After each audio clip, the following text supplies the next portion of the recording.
장관이 증인으로 나서 증언 거부를 했는데 그 이유가 제일 먼저 궁금하실 겁니다.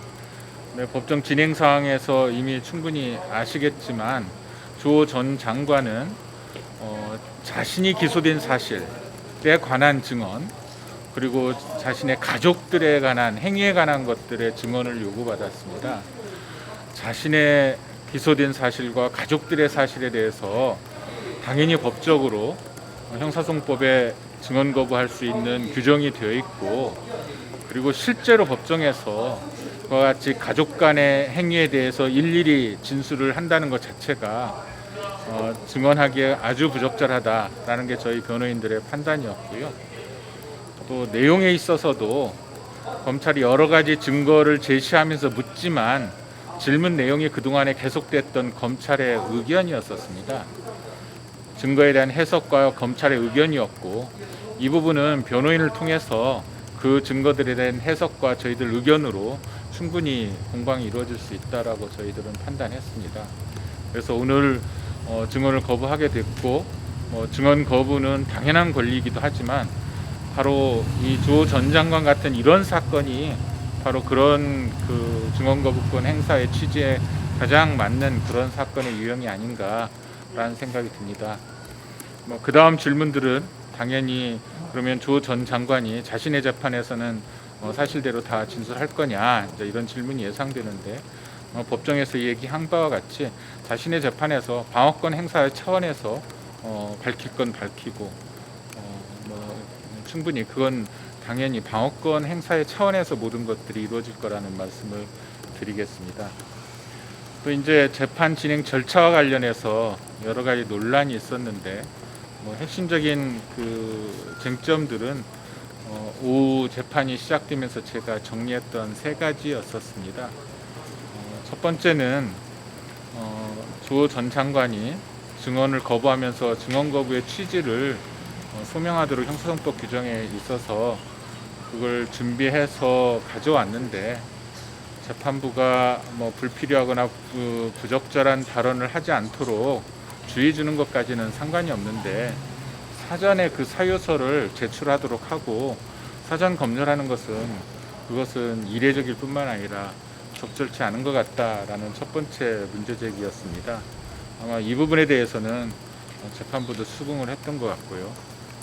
두 번째가 조 전 장관이 질문 하나하나에 대해서 판단을 하고 거부하는 게 아니라 증언 자체를 전면적으로 거부하는 상황인데, 굳이 검찰이 계속해서 질문하도록 하는 것이 과연 증언 거부의 취지에 부합하냐라는 것에 대한 문제 제기가 있었습니다. 증인한테 증언 거부권을 고지할 때 이미 개별적인 질문에 대해서도 거부할 수 있고 전부에 대해서도 거부할 수 있다라고 하는 선택지를 제시한 것 자체가, 전부를 거부할 경우에는 다른 방식의 증인신문이 예정됐기 때문에 그런 거 아니냐라는 취지의 말씀도 드렸고, 그리고 법정 증언이라는 것이 검찰이 사실관계를 밝히기 위해서 증인으로부터 어떤 사실을 듣기 위해서 질문하는 건데, 답변을 듣기 위해서 질문하는 건데, 이미 답변하지 않겠다고 하는 사실에 대해서 거듭 질문하는 그것은 답변을 듣기 위해서 질문하는 것이 아니라 다른 의도와 다른 효과를 위해서 질문한다는 것을 의미하는 게 아니냐. 다른 목적, 다른 효과라는 것은 증인을 통해서 어떤 사실관계를 파악하려고 하는 것이 아니라 바로 검찰의 주장을 반복 주장함으로써 그런 검사 주장의 내용을 재판부나 그 얘기를 듣는 사람들한테 끊임없이 환기시킬 목적이 아니냐. 그런 거라면 검사의 의견서를 통해서 하는 것이지 증인신문이란 절차를 통해서 한다는 건 과연 온당하냐, 이런 문제 제기들을 했었습니다. 이제 그 후에 잠시 휴정하면서 검찰과 변호인 협의하면서 재판부가 내린 결론은 그러면 그 증인이 직접 한 행위와 관련된 직접적인 사항에 대해서만 질문하는 것으로 그렇게 재판장께서 조정을 했는데, 어쨌든 이 부분에 대해서는 추후에도 근본적인 어떤 원칙이나 방향에 대해서 고민할 필요가 있는 중요한 주제라고 생각합니다.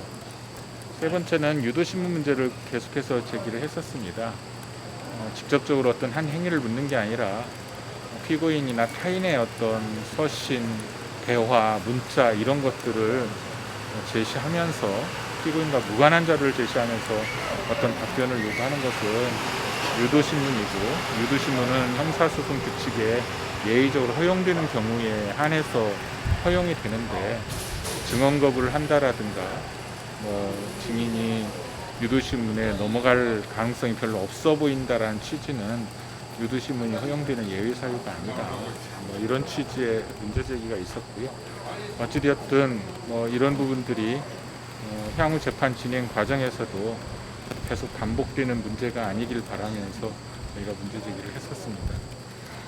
제가 오늘 궁금하실 것들은 다 한꺼번에 미리 다 말씀드렸습니다. 자, 이상입니다. 증언거부 행사와 관련해서 법정에서만큼은 편견이 없었으면 좋겠다, 이런 기준도 있었거든요. 이게 어떤 취지의 말씀이세요? 예. 그러니까 이제 증언 거부를 하는 게 뭔가 개인적으로는 비겁한 거 아니냐부터 시작해서, 또 하나는 불리하니까 그런 거 아니냐라는 편견을 가질 수 있는데, 증언 거부는 헌법과 법률이 보장되는 당연한 당사자의 권리입니다. 그래서 그동안 사회적인 혹시 그런 잘못된 통념이 있다면 그런 통념에 의해서 재판이 잘못된 편견에 빠지거나 당사자들이 그런 편견에 빠지지 않는 것이 중요하다. 어차피 증거에 의한 재판이라고 하는 것은, 증언 거부권을 인정하는 것은 그만한 더 큰 가치가 있어서 그런 것이고, 그 증거에 의해서 사실관계를 확정하면 되는 것이지, 예를 친족관계에 있는 사람한테 뭔가를 추궁해서 실토하면 그걸 가지고 꼭 증거를 해야 된다, 이런 것은 아니거든요.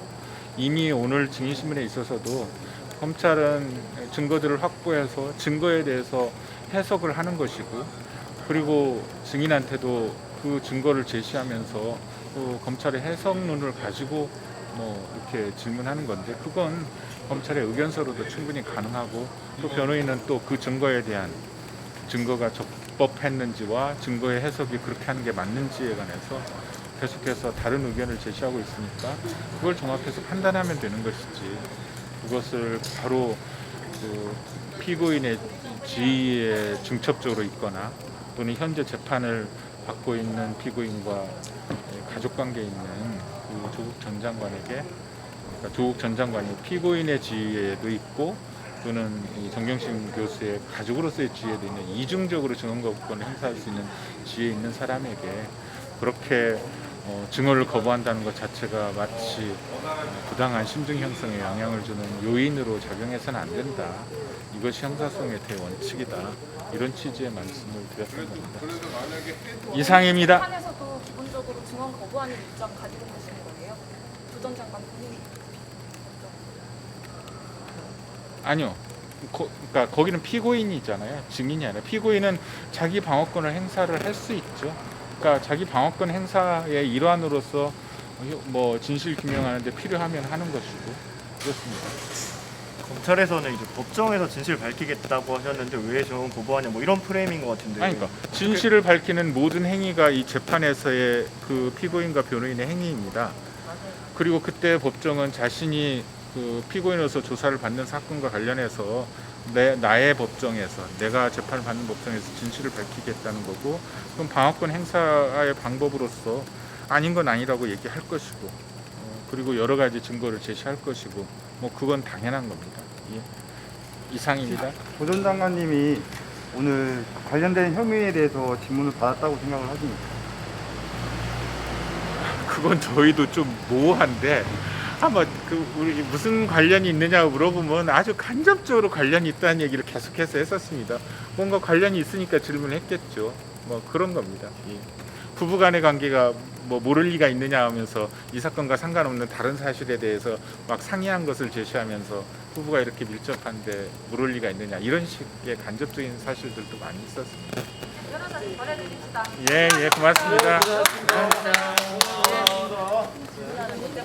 얘기는 아니다. 집에서 할 수 있는 얘기지. 다 지금 하잖아요. 예, 한 이슈니까. 하세요. 수고했습니다.